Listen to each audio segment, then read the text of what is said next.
Très bien. Voilà. Alors, l'idée, c'est de parler de ce qui se passe concrètement pour les paysans. Parce qu'en fait, on a parlé donc de l'UPOV de plusieurs façons. Mais ce qui arrive concrètement, c'est qu'il y a des paysans qui se retrouvent condamnés. Donc, notamment en Espagne, c'est un pays qui a quand même beaucoup de cas de condamnation. Le plus récent, donc, c'est les agriculteurs de la Provence andalouse de Huelva qui se sont vus confisquer leur plan de myrtille parce qu'ils n'avaient pas payé les redevances à l'université de Floride, en fait, parce que la licence était accordée, c'est un COV déposé par l'université de Floride qui a octroyé une licence à l'entreprise semencière Rustica del Guadalquivir, mais les producteurs, eux, n'avaient pas acheté ces plants en payant les droits dus à cette entreprise. Donc là, ils sont en procès. Ils sont en procès et ils risquent des fortes amendes, voire de la prison ferme. Ce n'est pas la première fois que des cas comme ça arrivent en Espagne. Hein. On peut mentionner, par exemple, 6 mois de prison en 2016 pour un producteur de pêche plate, la variété Paraguayo. Et ça s'est terminé par l'arrachage des pêchés. Il y a eu aussi 9 mois de prison ferme pour la possession et la reproduction de variétés protégées de pêche et de nectarines. Il y a eu des amendes de plus de 4 000 € en 2018 dans la même province, etc. En gros, en Espagne, depuis que la base de données existe, parce qu'il y a une base de données qui est le cpvo.europa.eu, c'est une base de données qui représente tous les procès qu'il y a actuellement et qu'il y a eu sur des questions d'obtention végétale. Et si on regarde un peu en détail cette base de données, on se rend compte que, par exemple, il y a 41 fiches qui a le mot-clé prison. Alors, c'est exclusivement donc, des fiches qui se passent en Espagne. Donc, ces agriculteurs et ces agricultrices qui ont été condamnés par des tribunaux régionaux, principalement, ont eu des amendes et des peines de prison. La base de données n'est pas extrêmement bien faite parce qu'en fait, il y a eu un autre cas de prison qu'on a découvert nous à InfoGM. C'est en Italie, mais ce cas-là n'est pas mentionné dans la base avec le mot-clé prison, donc il n'apparaît pas. Donc ça, c'est quand même quelque chose déjà qu'il faut mentionner, c'est qu'il y a quand même beaucoup de procès. En France, par exemple, il y a l'INRA et la société anonyme qui dépend un peu de l'INRA qui est Agri-Obtention, se sont attaqués à plusieurs agriculteurs en France, notamment en Bretagne. Donc, c'est-à-dire que l'INRA, mais aussi dans d'autres pays, d'autres instances, d'autres institutions publiques. Par exemple, en Bulgarie, on a l'Académie d'agronomie qui a aussi porté plainte parce qu'eux aussi, ils voulaient protéger leurs obtentions végétales. Donc, ce n'est pas qu'une question de grandes firmes, ça concerne aussi donc, des institutions publiques. Donc, ça, c'est pour les procès. Il y en a quand même de très nombreux. Hein. En Bulgarie, il y a eu 11 cas qui est recensé. En Allemagne, je crois que c'est 37. Voilà, il y en a quand même un certain nombre qui sont mentionnés, mais ça ne représente pas l'entièreté du débat ni l'entièreté du problème, puisqu'il est très clair qu'il y a beaucoup de cas qui se terminent par un règlement à l'amiable. Alors, à l'amiable, c'est l'expression officielle, hein, mais ce n'est pas du tout entre amis que ça se passe, parce que l'agriculteur est quelque part coincé du fait de ces lois. Et c'est la pression exercée par les obtenteurs qui fait qu'ils règlent le problème à l'amiable. Voilà. Donc, on ne sait pas combien il y a de cas réglés à l'amiable. Bien sûr, ça, c'est des données qui sont confidentielles et auxquelles on n'a pas accès. Voilà. L'autre chose que je voulais dire par rapport à ça, c'est que les peines, en droit pénal, les peines par rapport à ces problèmes d'obtention, alors ça peut être parce que l'agriculteur a gardé sa semence parce qu'il l'a échangé avec son voisin, tous les cas qui ont déjà été un peu mentionnés durant ce webinaire. Les peines entre les États membres de l'Union européenne ne sont pas harmonisées. Chaque pays a pris en charge dans son droit les peines qu'il voulait donner aux agriculteurs qu'ils ont attrapés. Par exemple, nous, donc en France, je crois que ça va jusqu'à 10 000 € et 3 ans de prison. Non, c'est ça. En France, c'est l'article L 623-32 du Code de la propriété intellectuelle qui s'applique et c'est 10 000 € et 6 mois de prison ferme en cas de récidive. Alors, nous ne connaissons pas de cas de prison en France. Et d'ailleurs, nous ne savons pas exactement si les prisons ont réellement été effectuées en Espagne ou dans les autres pays, notamment en Italie, là que j'ai évoqué tout à l'heure, puisque les procès, enfin, les jugements sont anonymisés, et donc on ne sait pas qui a fait quoi exactement.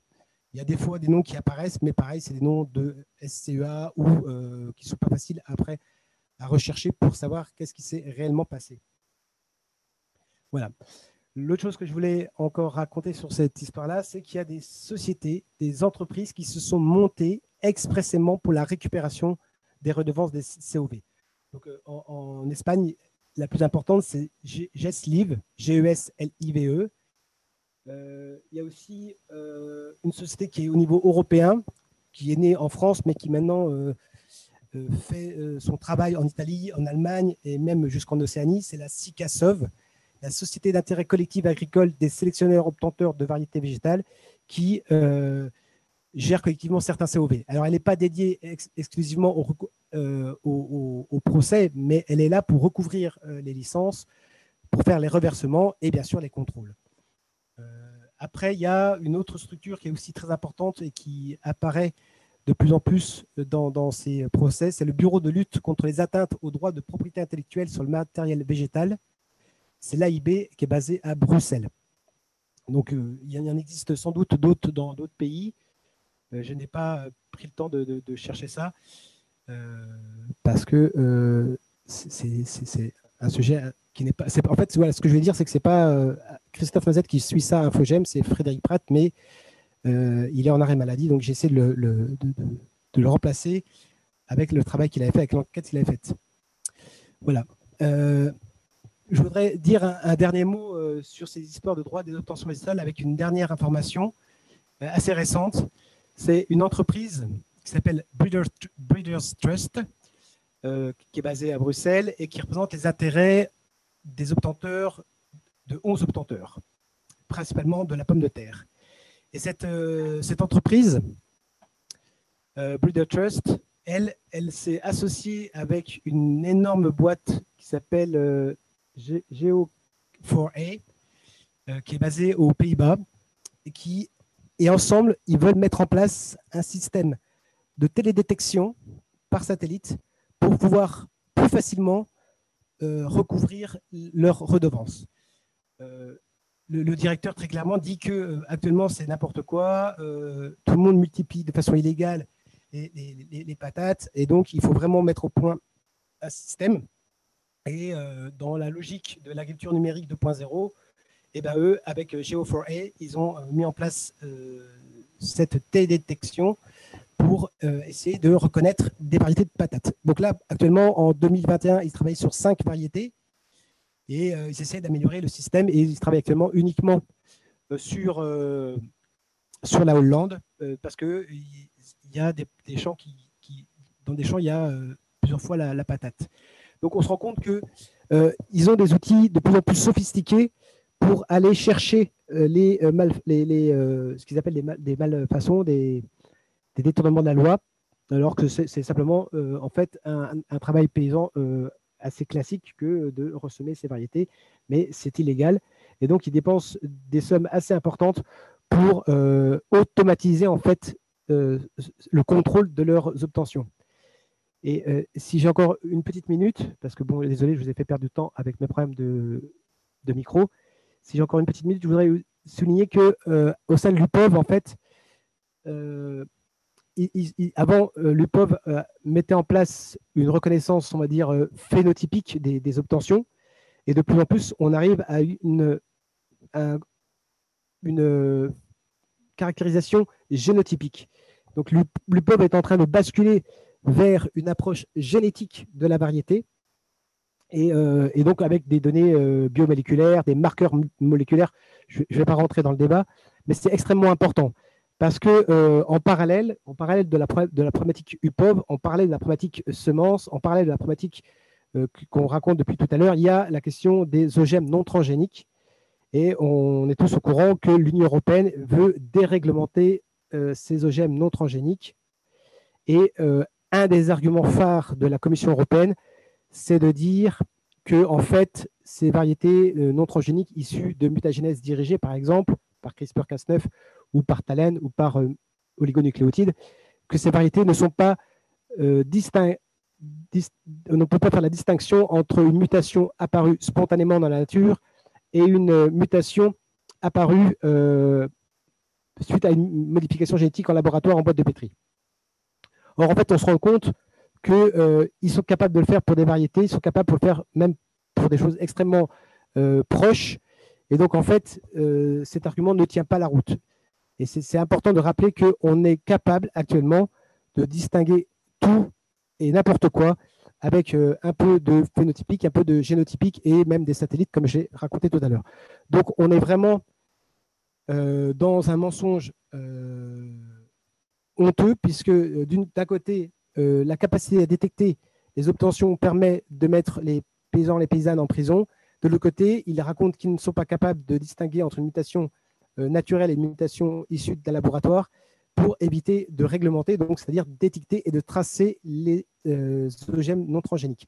Or, le grand problème, enfin un des problèmes de la traçabilité, s'il n'existe plus, c'est certes un problème pour les consommateurs et les consommatrices, mais c'est aussi encore plus un problème pour les paysans et les paysannes qui ne sauront plus du tout où il y a quoi, qu'est-ce qu'il y a quoi, avec quoi ils travaillent, si jamais ils voulaient eux-mêmes faire leur propre variété. Donc on est dans une opacité de plus en plus grande, alors qu'en fait, ils ont les outils pour pouvoir mettre en prison les paysannes et les paysans.